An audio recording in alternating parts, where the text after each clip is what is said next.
इस कहानी की शुरुआत में हमें एक लड़की केरल दिखाई जाती है जो एक डॉक्टर थी और फिलहाल वो हॉस्पिटल के एक स्टोर में बंद है। चारों तरफ सामान और दवाइयाँ बिखरी पड़ी हैं और यहाँ वो ऐसी दवाई को ढूंढ रही होती है जिससे उसे नींद ना आए, क्योंकि अगर वो सो गई तो बहुत बुरा होगा। बाहर से बहुत सारे लोग दरवाजे को पीट रहे हैं क्योंकि वो अंदर आना चाहते हैं, लेकिन केरल ने दरवाजे को बंद किया हुआ था। अब यहाँ चल क्या रहा था ये सब जानने के लिए हम चले जाते हैं कुछ दिन पहले के टाइम में। मतलब कहानी अब आ जाती है गुजरे हुए वक्त में, जहाँ हम देखते हैं कि काफी पुराना हवाई जहाज जमीन पर आते आते ही तबाह हो जाता है, जिसके कई टुकड़े शहर के अलग अलग हिस्सों में जाके गिरते हैं। अब जहाँ उस जहाज का बड़ा हिस्सा गिरा था वहाँ छानबीन करने के लिए बहुत सारे साइंटिस्ट हिफाजती सूट पहनकर आ जाते हैं और पूरी जगह पर नाकाबंदी लगा दी जाती है। मतलब कि कोई भी आम इंसान को वहाँ पर आने की इजाजत नहीं थी। जब साइंटिस्ट जहाज के उस हिस्से को चेक करते हैं तो उन्हें उस पर छोटा सा एलियन क्रिएचर दिखता है जो हर तरह के माहौल में जिंदा रह सकता है, मतलब कम और ज्यादा दोनों टेम्परेचर में ही।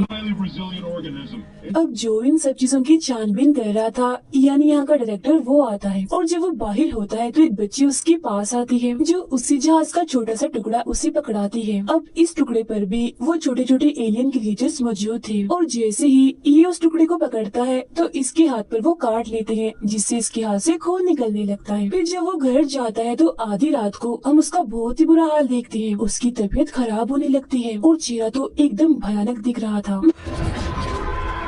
मगर अगली सुबह जब वो जागता है तो बिल्कुल ठीक था, जैसे उसे कुछ भी ना हुआ हो। वो फौरन अपनी वाइफ जिसे वो छोड़ चुका है उसे कॉल करता है, यानी केरल को, जिसे हम शुरुआत में देख ही चुके हैं। वो केरल से कहता है मैं अपने बेटे से मिलना चाहता हूँ। वो कहती है तुम उससे नहीं मिल सकते, अब हम अलग हो चुके हैं। वो जवाब देता है वो मेरा बेटा है, मैं उसे मिल सकता हूँ, मेरा हक है। मगर केरल उसकी बातों को नजरअंदाज करके फोन काट देती है। इसके बाद वो अपने एक दोस्त जिसका नाम बेन है उससे मिलती है। वो भी डॉक्टर होता है। वो बेन को बताती है कि मेरा हस्बैंड मेरे बेटे से मिलना चाहता है मगर मैं नहीं चाहती कि मेरा बेटा उनसे मिले। तब बेन केरल को समझाता है कि वो उसके डैड है, उनका हक है, तुम नहीं रोक सकती। इसीलिए वो अगले ही दिन अपने बेटे को अपने हस्बैंड के घर छोड़ने जाती है। मगर यहाँ उनका बेटा अपने डैड को देखकर काफी हैरान होता है क्योंकि उसके डैड अब उसे बगैर किसी एक्सप्रेशंस यानी तासुरात की बात कर रहे थे। मतलब उनके चेहरे को देखकर ऐसा नहीं लग रहा था कि ये कोई इंसान है। जैसे इंसान बात करते हैं, मुस्कुराते हैं, हंसते हैं, दुखी होते हैं, परेशान होते हैं, ऐसी कोई भी चीज उनके चेहरे पर नजर नहीं आ रही थी।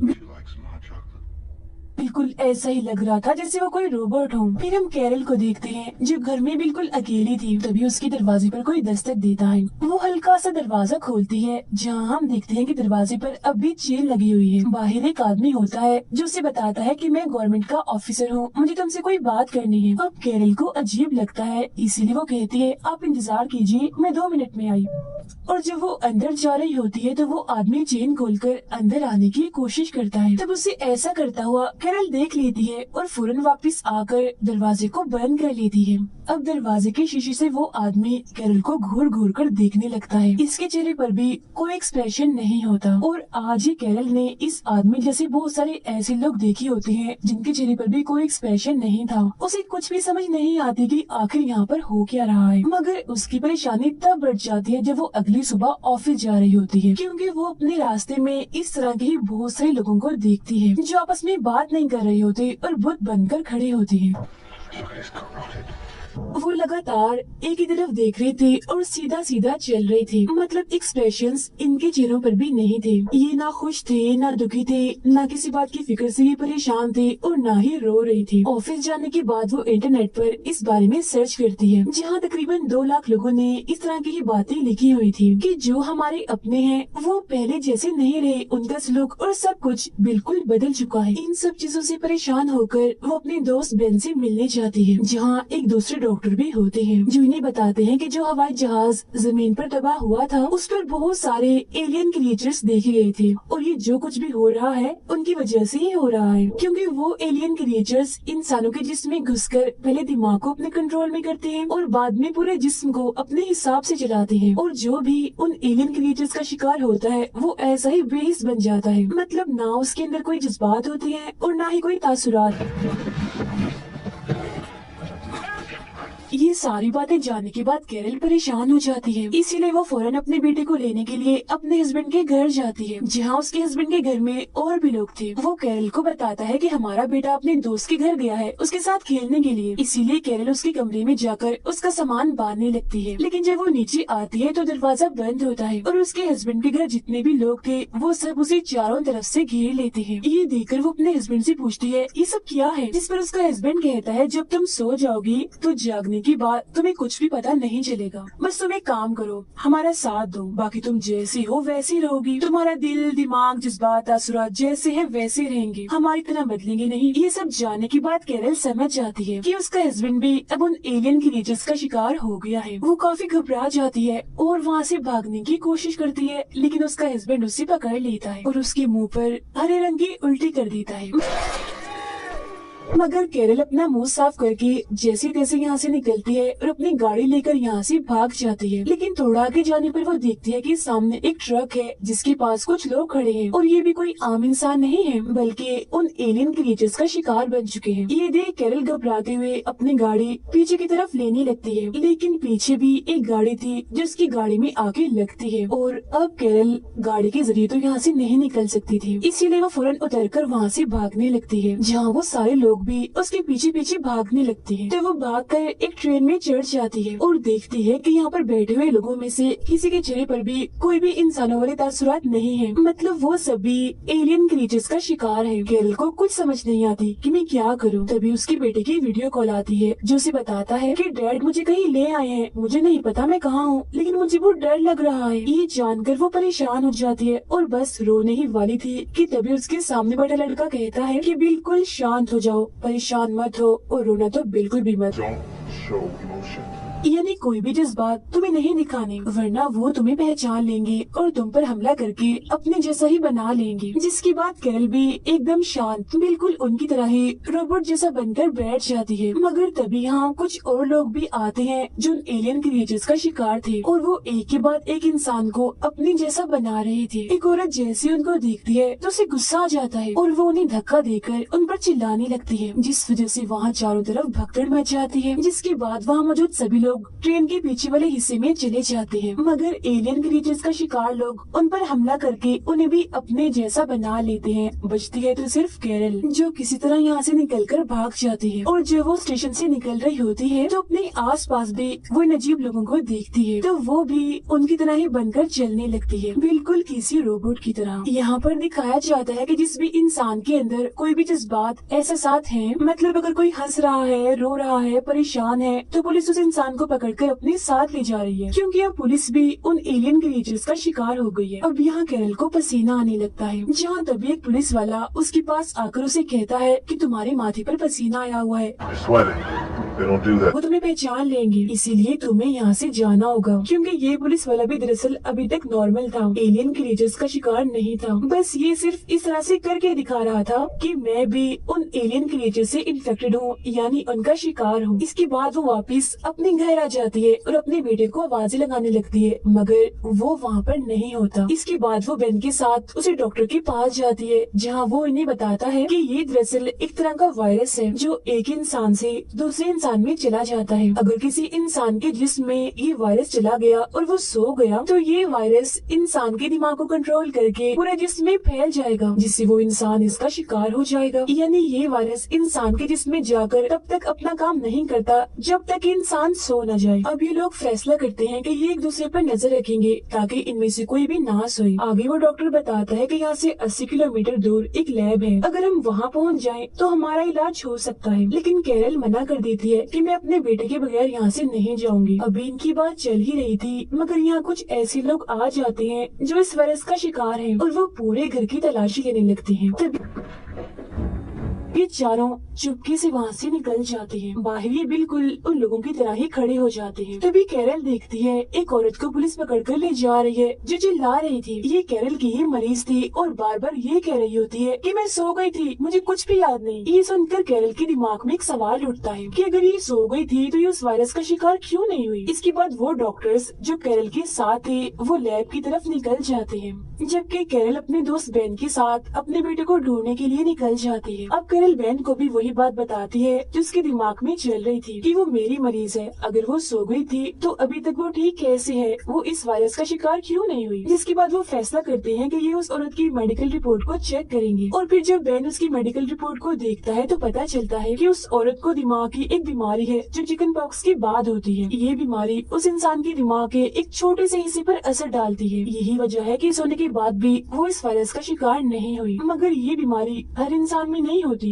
सिर्फ उन्हीं लोगों में होती है जिन्हें कभी चिकन पॉक्स हुआ हो, जो एक जल्द की बीमारी है। तब ये सुनकर कैरल कहती है मेरे बेटे को भी चिकन पॉक्स हुआ था और जब बाद में हमने उसके टेस्ट करवाए तो उसे भी बीमारी हुई थी। इसका मतलब कि मेरा बेटा भी इस वायरस का शिकार नहीं हो सकता। वो पूरी तरह महफूज है इस वायरस से, इसीलिए तो वो बार बार मुझे कॉल कर रहा है क्योंकि वो ठीक जो है। अब बेन अपने उसी डॉक्टर को कॉल करता है जो लैब की तरफ गया था और वो लैब में पहुंच भी गया था। Ben Yeah, we're here.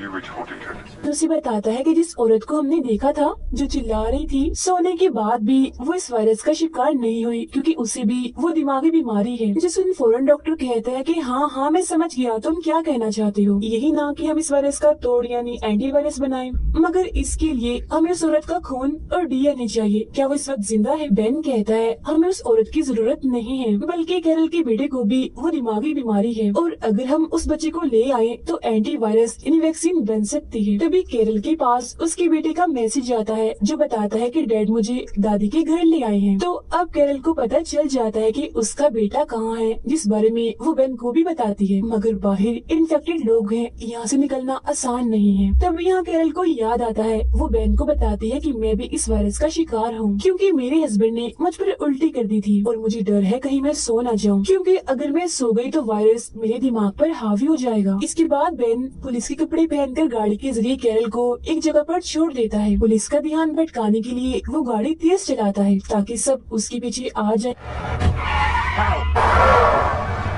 और कैरल यहाँ से निकल जाए। अब कैरल भी इन्फेक्टेड लोगों की तरह ही चलकर एक ट्रेन में चढ़ जाती है जहाँ बैठे सारे मुसाफिर इस वायरस का शिकार थे, एकदम शांत बैठे थे। वो सीधा एक वॉशरूम में चली जाती है और जब वो बाहर आती है तो वहाँ उसके बेटे का दोस्त था। वो बताता है कि अब मेरी फैमिली नहीं रही। इसके बाद कैरल उसे लेकर ट्रेन से उतर जाती है। तब सामने उसका हस्बैंड खड़ा था जो उसे लेकर अपनी मोम के घर आ जाता है, मगर यहाँ उसका बेटा नहीं होता। उसके हस्बैंड की मोम भी इन्फेक्टेड थी। वो सब खाना खा रहे थे मगर कोई भी ये पहचान नहीं पाता कि कैरल इन्फेक्टेड नहीं है क्योंकि वो सब कुछ बिल्कुल उनकी तरह ही कर रही थी। इसी दौरान कैरल के पास उसके बेटे की कॉल आती है जिसे वो बहुत संभल कर बात करती है ताकि किसी को उस पर शक न हो जाए। यहाँ बातों ही बातों में उसे पता चल ही जाता है कि आखिर उसका बेटा कहाँ है। बहुत जल्द वो अपने बेटे के पास पहुँच जाती है। दोनों माँ बेटा एक दूसरे से गले मिलते हैं, जिसके बाद वो अपने बेटे को लेकर यहाँ से निकल जाती है। मगर उसका हस्बैंड और उसके आदमी उन्हें जाता हुआ देख लेते हैं, इसीलिए उनका पीछा करने लगते हैं। तब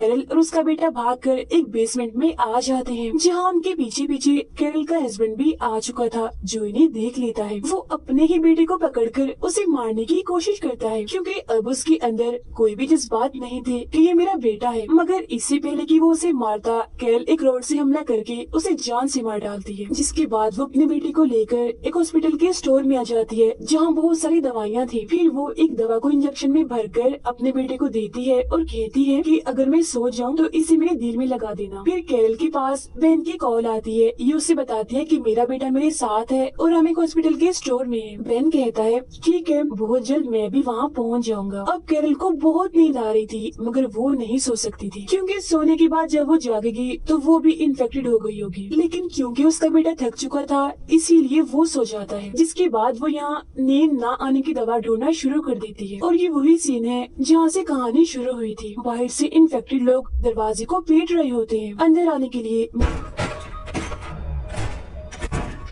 मगर वो दरवाजा नहीं खोलती। वो काफी घंटों से नहीं सोई होती इसीलिए अब उसे नींद आ जाती है। उसका बेटा जब ये देखता है कि मेरी मॉम सो गई है तो वो उस इंजेक्शन को कैरल के दिल में लगा देता है जिससे वो फौरन जाग जाती है, यानी कि वो पूरी तरह से नहीं सोई थी। तभी यहाँ पर बेन भी आ जाता है जिसे देखकर वो बहुत खुश हो जाती है और उसके गले से लग जाती है। मगर बहुत जल्द उसे एहसास हो जाता है कि बेन भी अब उस वायरस का शिकार हो चुका है। तब वो जल्दी से उस पर गन तान देती है। बेन कहता है एक दिन तुमने ही मुझसे कहा कहा था कि पूरी दुनिया में सुकून होना चाहिए, कोई लड़ाई नहीं होनी चाहिए। लो देख लो, इस वायरस की वजह से ऐसा हो भी गया। हर तरफ सुकून हो गया है। वायरस का शिकार लोग आपस में नहीं लड़ते क्योंकि उनके अंदर कोई जज्बात, कोई एहसास है ही नहीं। तभी तो हर तरफ सुकून का माहौल है। अब दुनिया से हर तरह की बुराई खत्म हो जाएगी। ये कहने के बाद वो दरवाजा खोल देता है ताकि वो इन्फेक्टेड लोग अंदर आ जाएं। तब कैरल रोते हुए पूछती है, मैं तो वायरस का शिकार हो जाऊंगी, मगर मेरे बेटे जैसे लोगों का क्या होगा? बेन कहता है, जो इस वायरस का शिकार नहीं हो सकते, हमारी इस दुनिया में उनकी कोई जगह नहीं है। जिसके बाद वो सारे लोग उसके बेटे को मारने के लिए आगे बढ़ते हैं। तब कैरल उन पर गोलियां चलाकर सभी को मार डालती है। साथ ही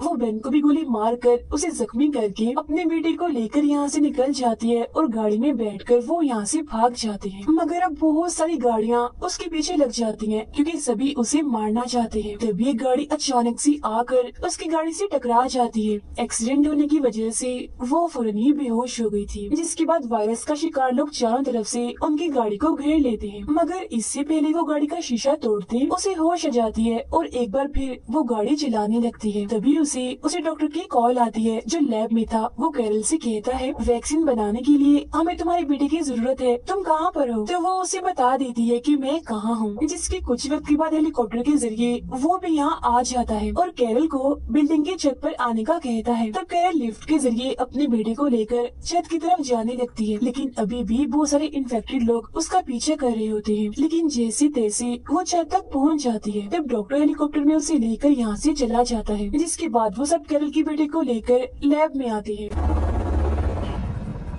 उसके डीएनए और खून की मदद से इस वायरस का तोड़ यानी वैक्सीन बना ली जाती है। जिसके बाद एक एक करके सभी इन्फेक्टेड लोगों को ठीक करना शुरू कर दिया जाता है। कुछ वक्त के बाद तकरीबन सभी ठीक हो जाते हैं, जिन्हें कुछ भी याद नहीं होता कि जब वो इन्फेक्टेड हुए थे तब उन्होंने क्या किया था। मतलब पुरानी कोई भी चीज उन्हें याद नहीं थी। उनमें से एक बेन भी था जिसने कैरल से शादी कर ली थी। यही कैरल के बेटे का दोस्त भी था जो कि इनके साथ ही रह रहा था क्योंकि उसकी फैमिली अब मर चुकी थी। इस नई जिंदगी में सब एक साथ बहुत खुश थे और इसी के साथ ही फिल्म यहीं पर खत्म हो जाती है।